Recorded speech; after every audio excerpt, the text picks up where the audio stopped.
अपने पसंदीदा शो के फुल एपिसोड देखने के लिए अभी डाउनलोड करें दंगल प्ले ऐप।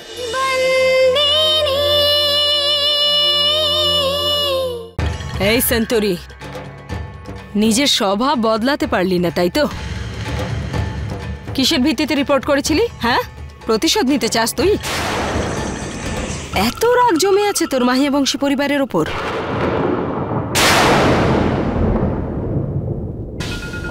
আর আপনি ইন্সপেক্টর, এই রকম একটা মহিলার কথায় আপনি ওদের গ্রেফতার করলেন?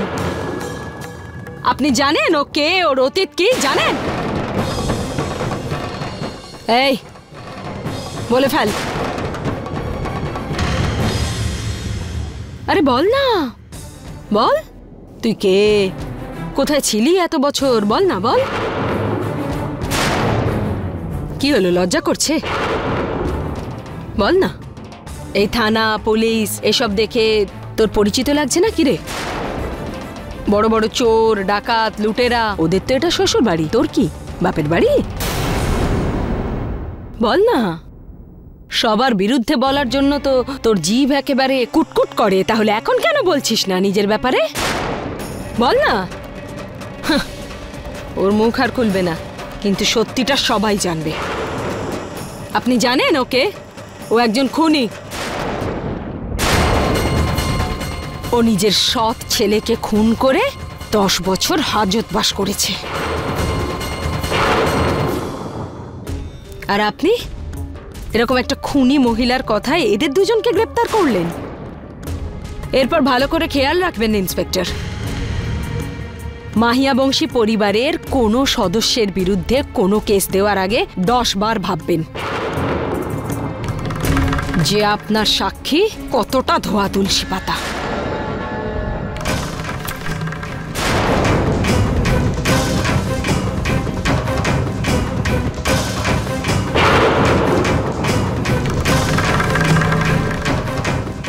চলো।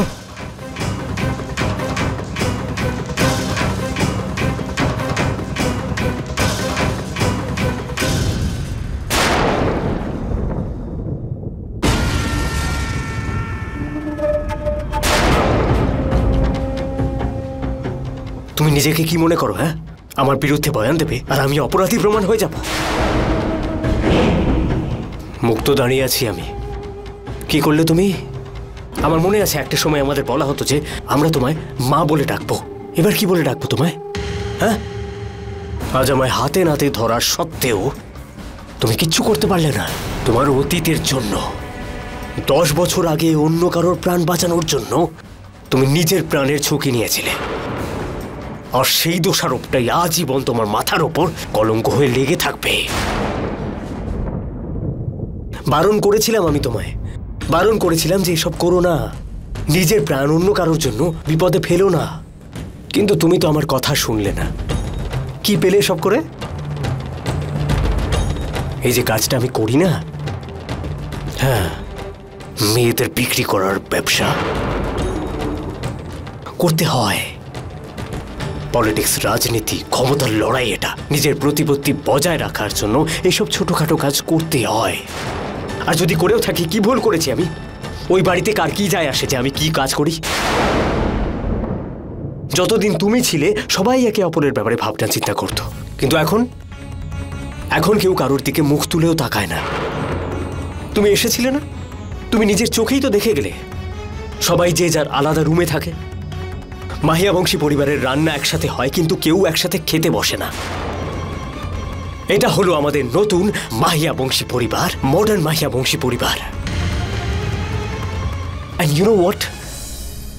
I like it that way.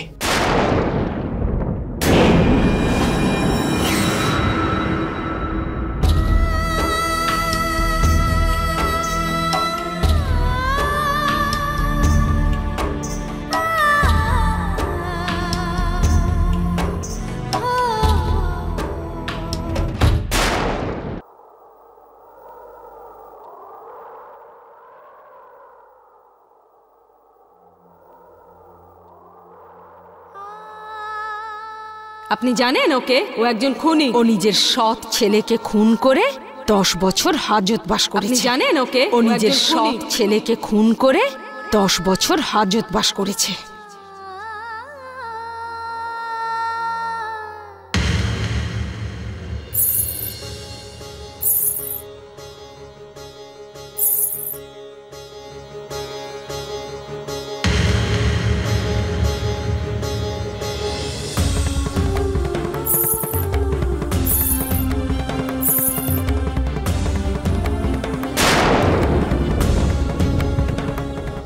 কতদিন আর কতদিন এই কষ্টগুলোকে নিজের মধ্যে নিয়ে বেঁচে থাকবি? কতদিন বন্দিনী হয়ে এই সম্পর্কগুলোর মধ্যে বাঁধা থাকবি তুই? কতদিন? তাহলে আমি আর কি করতে পারি? সম্পর্কে বাধা পড়ে আছি আমি। যদি সম্পর্ককে গুরুত্ব দিতে যাই তখন নীতি নিয়ম ভাঙে, আর যদি নীতি নিয়ম রক্ষা করতে যাই তখন সম্পর্ক। একজন মহিলা আরেকজন মহিলার সম্মান রক্ষা করবে, এটাই তো আমি শিখেছি মালিকের কাছ থেকে। আর যদি আমি এরকম করি তখন মৌলিক আর সন্দীপকে সারা জীবন জেলে কাটাতে হবে। আর যদি আমি সেই নীতি নিয়মগুলো পালন না করি তাহলে ওই মহিলারা আমাকে অভিশাপ দেবে, যা আমার কাছে জীবনের সবচেয়ে বড় পাপ।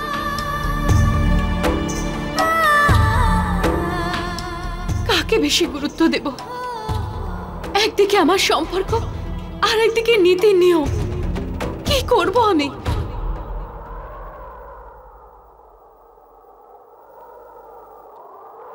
তোর কি মনে হয় ন্যায়ের বিরুদ্ধে গিয়ে সম্পর্ক রক্ষা করে তুই ওদের উপর দয়া করছিস? না শান্ত, মালিক নিজেই জানে না যে কে ঠিক আর কে ভুল। আর এরকম একটা পরিস্থিতিতে তুই ওনাকে একা ছেড়ে দিবি? যখন আমরা কোনো আপনজনকে একা ছেড়ে দিই না, তখন সেটা তার ভালোর জন্য করি। মা তার সন্তানদের তখনই ছাড়ে যখন তারা স্বাবলম্বী হয়ে যায়।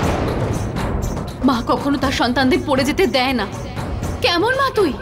তুই দেখছিস তোর সন্তানেরা ভুল পথে যাচ্ছে, তাও তুই ওদের ছেড়ে চলে যাচ্ছিস। অন্যায় করা যদি অপরাধ হয় তাহলে অন্যায় সহ্য করাও অপরাধ। তোর সন্তানেরা অপরাধ করছে আর তুই সেগুলো সহ্য করছিস।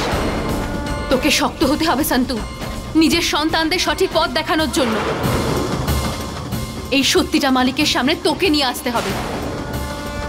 শুধু সত্যির সঙ্গে থাক। তুই নির্দোষ হয়েও শাস্তি ভোগ করেছিস, তাহলে এবার দোষীদের শাস্তি পেতে দে। ওদের শাস্তি দিয়ে ওদের সঠিক পথে নিয়ে আয়। ওদের তোকে শাস্তি দিতেই হবে। এতদিন তুই মালিকের দেখানো পথ ধরে চলেছিস, আজও তাই চলবি, কিন্তু একজন বন্দিনী হয়ে নয়, একজন স্ত্রী হয়ে। সময় এসে গেছে, তোর রূপকে এবার বদলাতে হবে। শুধু তোর লক্ষ্যটাকে স্থির রাখ আর যুদ্ধ কর ন্যায়ের জন্য। শুধু ন্যায়ের জন্য যুদ্ধ কর সন্তু।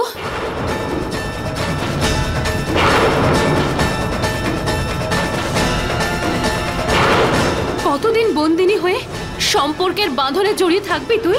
অর্জুন কিন্তু দেখেনি ওর সামনে কে দাঁড়িয়ে আছে, তুইও দেখবি না। শুধু সত্যির সঙ্গে থাকবি। নির্দোষ হয়ে শাস্তি ভোগ করেছিস তুই, এবার দোষীদের শাস্তি পেতে দে।